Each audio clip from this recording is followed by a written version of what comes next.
Hi friends, welcome to కొత్తగా చందమామ కథలు. ఈరోజు మనం భువన సుందరి సిరీస్లో 8వ ఎపిసోడ్ చెప్పుకుందాం. వరల్డ్ ఫేమస్ గ్రీక్ స్టోరీ అయిన ట్రాయ్కి తెలుగు ట్రాన్స్లేషన్ ఇది. ఇంతకుముందు ఎపిసోడ్లో భువన సుందరి కారణంగా గ్రీకులు ట్రాయ్ నగరాన్ని ముట్టడించిన 10వ సంవత్సరంలో రెండు పక్షాల్లో గల గొప్ప యోధులు మరణించారు. గ్రీకు పక్షాన మరణించిన వారిలో వజ్రకాయుడు, భూధవుడు మొదలైన వారున్నారు. ట్రోజన ప్రముఖుల్లో వీరసింహుడు, మోహనుడు మొదలైన వారున్నారు. మోహనుడు పోగానే భువనసుందరిని ఆమెకు ఇష్టం లేకుండానే అరిభయంకరుడు పెళ్లాడాడు.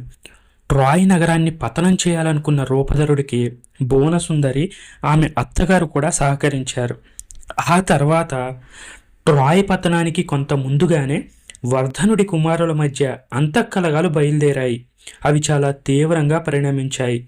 అది చూసి వర్ధనుడు గ్రీకులతో రాజీ పడడానికి రహస్యంగా ఒక యత్నం చేశాడు. ఆయన తన బావమరిది అయిన ప్రత్యామ్నాయుడనే వాణ్ణి రారాజు వద్దకు పంపాడు. ఈ ప్రత్యామ్నాయుడికి అరిభయంకరుడంటే ఏమాత్రం పడదు.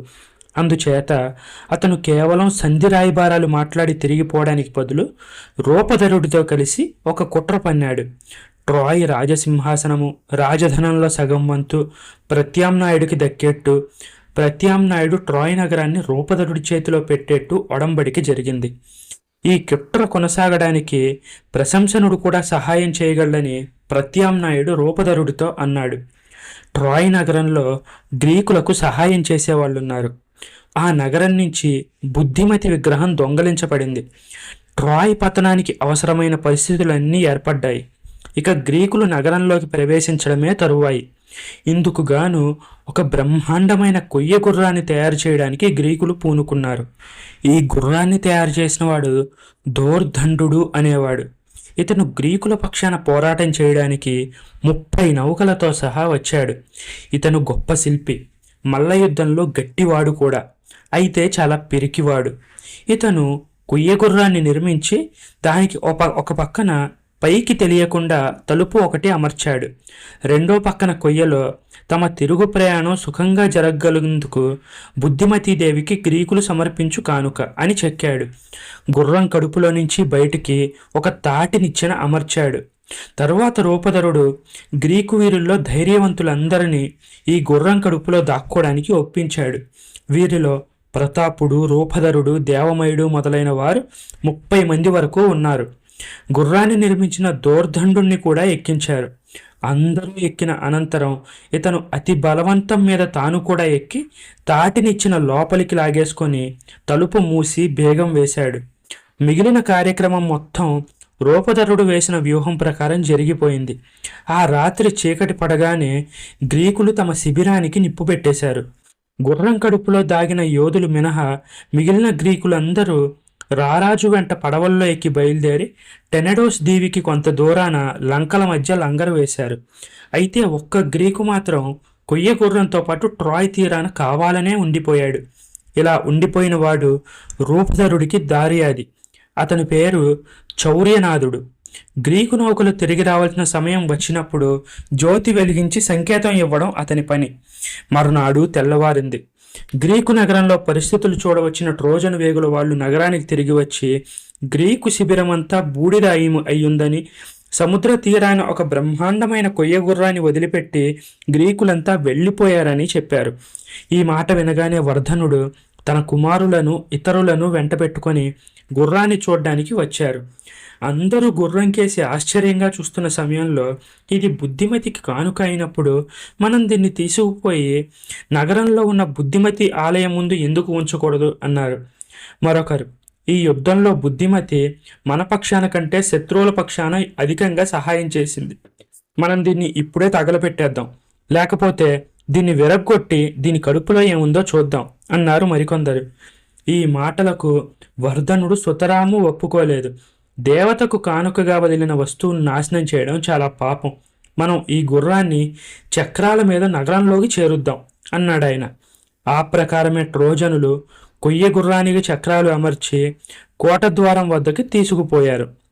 కానీ అది ద్వారంలో పట్టలేదు. అందుచేత ట్రోజనులు కోటగోడను ఒక చోట పగలగొట్టి విశాలమైన దారి ఏర్పాటు చేసి ఆ దారిన కొయ్య గుర్రాన్ని నగరంలోకి చేర్చారు. అప్పటికే కొయ్య గుర్రం గోడ గుండా పోయేటప్పుడు 4 సార్లు గోడకు రాసుకుంది కూడా. గుర్రం గోడ దాటి లోపలికి రాగానే పడగొట్టిన గోడను తిరిగి యథాప్రకారం కట్టేసి గుర్రాన్ని నగరం మధ్యలోకి చేర్చారు. ఇప్పుడు గుర్రాన్ని గురించి ట్రోజనుల్లో మళ్ళీ అభిప్రాయ భేదాలు, తగాదాలు బయలుదేరాయి. వర్ధనుడు కుమార్తె అయిన జాలినికి దివ్యదృష్టి ఉంది. ఆమె గుర్రాన్ని చూసి ఇందులో సాయుధ వీరులున్నారు అని కేకపెట్టింది. ప్రత్యామ్నాయుడు కొడుకు తీక్షణ దృష్టి అనేవాడు ఆమెను బలపరిచాడు. మీరు వట్టి మూడులు, లేకపోతే గ్రీకులు దానమిచ్చింది తీసుకుంటారా అంటూ అతను తన శూలాన్ని గుర్రం మీదకి బలంగా విసిరాడు. అది కొయ్య గుర్రం డొక్కలో గుచ్చుకుంది. అదే సమయానికి గుర్రం కడుపులో ఆయుధాలు ఒకదానికొకటి కొట్టుకున్నట్టు కంగున చప్పుడైంది. చుట్టూ మూగిన జనం ఒక్కసారిగా అరుస్తూ దాన్ని తగలబెట్టండి, ఎత్తి కోట గోడల మీద నుంచి బయటికి పారేయండి అన్నారు. కానీ వర్ధనుడి పక్షం వారు కొయ్య గుర్రాన్ని ఏమీ చేయవద్దని జనానికి విజ్ఞాపనలు చేసుకున్నారు. ఈ విధంగా తర్జన పర్జనలు సాగుతూనే ఉన్న సమయంలో 2 ట్రోజన్ సైనికులు ఒక గ్రీకును ఖైదు చేసి సంకెళ్ళు తగిలించి ఇక్కడికి తీసుకువచ్చారు. అతను చౌర్యనాథుడు. చౌర్యనాథుణ్ణి ట్రోజనులు రకరకాల ప్రశ్నలు వేశారు. రూపధరుడి దగ్గర బాగా శిక్షణ పొందిన చౌర్యనాథుడు ట్రోజనులకు పూర్తిగా నమ్మకం కుదిరేలా ఇలా చెప్పాడు. ప్రబోధుడి హత్యారహస్యం నాకు తెలుసు. తన గుట్టు నేను ఎరుగుదునని రూపధరుడికి నా మీద పీకల వరకు కోపం. గ్రీకులకు యుద్ధం అంటే ఏనాడో మొహం మొత్తింది. గాలి అనుకూలించినట్టయితే వారు చాలా కాలం క్రితమే వెళ్ళిపోవాల్సింది. ట్రాయ్ని ముట్టడించడానికి బయలుదేరి వచ్చినప్పుడు కూడా ఇలాగే గాలి చాలా కాలం అనుకూలించకపోతే గ్రీకులు దేవతలకు బలులిచ్చి వాయుదేవుణ్ణి మంచి చేసుకున్నారు. ఈసారి రూపధరుడు కాంశుకుణ్ణి ముందుకు లాగి ఎవరిని బలి ఇవ్వాలో చెప్పు అన్నాడు. కాంశుకుడు 10 రోజులు గడువు అడిగాడు. ఈ లోపల రూపధరుడు అతడికి లంచం పెట్టి ఉంటాడని నా నమ్మకం. 10 రోజులు అయ్యాక కాంశుకుడు సదస్సులోకి వచ్చి నాకేసి వేలు పెట్టి చూపాడు. నాకు సంఖ్యలు తగిలించారు.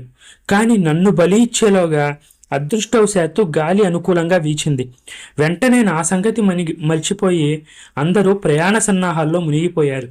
ఆ హడావుడిలో నేను తప్పించుకు పారిపోయాను అన్నాడు. వర్ధనుడు చౌర్యనాథుడు చెప్పిన ప్రతి మాట నమ్మాడు. మరి ఈ గుర్రం సంగతి ఏంటి అని అడిగాడు. బుద్ధిమతి మాకు అనుకూలంగా ఉన్న మాట నిజమే, కానీ రూపధరుడు దేవమయుడు కలిసి మీ నగరం నుంచి ఆ దేవి విగ్రహాన్ని ఎత్తుకుపోయాక ఆమె మాపై ఆగ్రహించింది. ఆమె విగ్రహాన్ని మా శిబిరానికి చేర్చిన వెంటనే విగ్రహంలో నుంచి 3 సార్లు జ్వాలలు పైకి వచ్చాయి. విగ్రహం పాదాలు చెమటతో చెమ్మగిల్లాయి. దేవికి ఆగ్రహం వచ్చిందని మాకు స్పష్టమైంది. ఈసారికి యుద్ధం చాలించి తిరుగుముఖం పట్టడం మంచిదని బుద్ధిమతీదేవికి ఒక కానుక అర్పించి వెంటనే బయలుదేరవలసిందని, ఇంకొకసారి మంచి ముహూర్తం చూసుకొని మళ్ళీ యుద్ధానికి రావచ్చునని కాంశుకుడు రారాజుకు సలహా ఇచ్చాడు అన్నాడు చౌర్యనాథుడు. ఇంత పెద్ద గుర్రం ఎందుకు తయారు చేశారు అని వర్ధనుడు అడిగాడు. మీరు దీన్ని నగరంలోకి తీసుకుపోకుండా చేయాలనేది గ్రీకుల ఉద్దేశం. ఈ గుర్రాన్ని మీరు ఉపేక్షగా వదిలేసినట్టయితే బుద్ధిమతీదేవి మీపై ఆగ్రహిస్తుంది. అలా కాక మీరు ఈ గుర్రాన్ని శ్రమపడి నగరంలోకి తీసుకువస్తే ఇక మీకు అపజయం అనేదే ఉండదు. మీ సామ్రాజ్యం నలువైపులా విస్తరిస్తుంది. అలా జరగకుండా చేయాలని ఇంత పెద్ద గుర్రాన్ని తయారు చేశారు అన్నాడు చౌర్యనాథుడు. పచ్చి అబద్ధాలు, రూపధరుడి కల్పనలు. వర్ధన, నువ్వు ఈ మాటలు నమ్మి చెడిపోకు అంటూ తీక్షణ దృష్టి అరిచాడు. అతను ఇంకా ఇలా చెప్పాడు. నేనిప్పుడే వెళ్ళి నా ఇష్టదేవతకు బలులిచ్చి ఆరాధించి ఈ కొయ్య గుర్రాన్ని భస్మీపటలం చేసే మార్గం తెలుసుకుంటాను అన్నాడు. కానీ తీక్షణ దృష్టి ఆ పని చేయలేకపోయాడు. ట్రాయ్ నగరాన్ని రక్షించలేకపోయాడు కూడా. ఎందుకంటే అతను ఇంటికి వచ్చిన వెంటనే ఎక్కడి నుంచో 2 మహాసర్పాలు వచ్చి తీక్షణ దృష్టి కుమారులిద్దరిని చుట్టి చంపేశాయి. తన పిల్లలను రక్షించబోయి తీక్షణ దృష్టి కూడా చనిపోయాడు. కొయ్య గుర్రాన్ని నాశనం చేయాలనే అతని యత్నం భగ్నమైంది. ఈ శకునం చూడగానే ట్రోజనులకు చౌర్యనాథుడు చెప్పిన అబద్ధాలలో పూర్తిగా గురి కుదిరింది. కొయ్య గుర్రం మీద బల్లెం విసిరిన పాపానికి బుద్ధిమతీదేవి తీక్షణ దృష్టిని శిక్షించిందని వర్ధనుడు తలపోశాడు. ఆయన కొయ్య గుర్రాన్ని మంత్రోక్తంగా బుద్ధిమతీదేవికి అంకితం చేయించాడు. ట్రోజను స్త్రీలు నదీ తీరానికి పోయి పూలు కోసి తెచ్చి మాలలు కట్టి గుర్రం మీద వేశారు. దాని 4 కాళ్ళ చుట్టూ పూలు పరిచారు. ఇదే సమయంలో ట్రోజనులు యుద్ధంలో విజయం లభించినందుకు గాను ఉత్సవం జరపడానికి ఏర్పాట్లు ప్రారంభించారు. ప్రశంసనుడు మాత్రం కంగారుగా తన బలాలతో సహా కదిలి ఐడా పర్వతం మీదకి వెళ్ళిపోయాడు. ఇంతటితో ఈ ఎపిసోడ్ ఎండ్ అయిపోయింది. నెక్స్ట్ ఎపిసోడ్తో ఈ మొత్తం సిరీసే ఎండ్ అయిపోతుంది అన్నమాట. ఒకవేళ మీరు దీని ముందు ఎపిసోడ్లు వినాలనుకుంటే ఆ ప్లేలిస్ట్ లింక్ నేను పైన కార్డ్స్లో ఇచ్చాను, కింద డిస్క్రిప్షన్లో కూడా ఇచ్చాను. మొత్తం వింటే మీకు అసలు ఏంటి అనేది ఒక క్లారిటీ వస్తుంది. ఈ కథ మీకు నచ్చినట్లయితే దీన్ని లైక్ చేయండి, మీ ఫ్రెండ్స్ అందరికీ షేర్ చేయండి. అలాగే మన ఛానల్ని సబ్స్క్రైబ్ చేసుకోవడం మాత్రం అస్సలు మర్చిపోకండి. Thank you friends.